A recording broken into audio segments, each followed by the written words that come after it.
আসসালামু আলাইকুম, GB math ক্লাসে স্বাগতম। আমরা আজকে ষষ্ঠ শ্রেণী অনুশীলনী 4.1 8 নম্বর অঙ্কের সমাধান করব। এখানে 3টি প্রশ্ন রয়েছে। আমরা এখান থেকে এই 3টি প্রশ্নের সঠিক উত্তরটা আমরা খাতায় উঠাবো। দেখো এখানে বলা আছে সঠিক উত্তরটি খাতায় তোলো বা খাতায় লেখো। তাহলে এক নম্বর দেওয়া আছে সেটা হচ্ছে x এর দ্বিগুণ থেকে 5 বিয়োগ করলে নিচের কোনটি হবে। তাহলে দেখো x এর দ্বিগুণ থেকে 5 বিয়োগ, তাহলে x এর দ্বিগুণ কি? x এর দ্বিগুণ কত? 2x। তাহলে এখান থেকে 5 যদি বাদ দেওয়া হয় তাহলে এখানে কি হবে?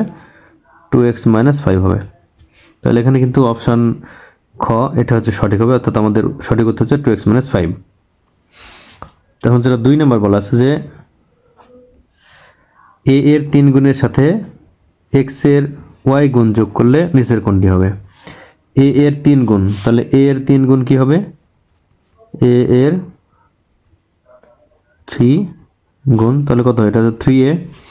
তাহলে এর সাথে x এর y গুণ, তাহলে x এর y গুণ কত? x এর y গুণ, তাহলে এটা হচ্ছে xy। তাহলে দুটো কি করতে হবে? এখানে হচ্ছে এর 3 গুণের সাথে x এর y গুণ যোগ করতে হবে। তাহলে এখানে যোগ করা বলতে আমাদের এই যে x এর 3 গুণ এর সাথে x এর y গুণ আমরা যদি যোগ করি তাহলে এখান থেকে দাঁড়াবে কি? 3a প্লাস xy অথবা xy প্লাস 3a। তাহলে এখানে হচ্ছে আমাদের আছে যে দেখো এখানে 3a প্লাস xy, ক নম্বর অপশান এটা সঠিক হবে। তাহলে আমরা এটা খাতায় উঠাবো। তখন 3 নম্বর, a এবং c এর গুণফল থেকে b এবং x এর গুণফল বিয়োগ করলে নিচের কোনটি হবে। a এবং c এর গুণফল, আমরা a এবং c এর গুণফল আগে দেখব। a এবং c এর গুণফল সমান কি? ac, a এবং c এর গুণফল। এখন এই গুণফল থেকে b এর x গুণ, মানে b এর x গুণ এটা বিয়োগ করতে হবে। তাহলে b এর x গুণ,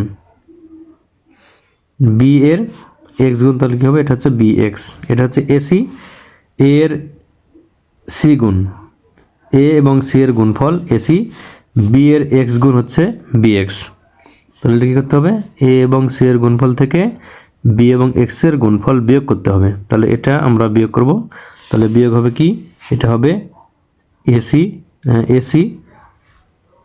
a এবং c এর গুণফল, এর থেকে b এবং b এর x গুণ, তাহলে bx এটা বাদ যাবে। তাহলে সঠিক উত্তর কি? যে ac - bx, যেটা গ নম্বরে আছে। তাহলে আমরা এটা খাতায় উঠাবো, ac - bx।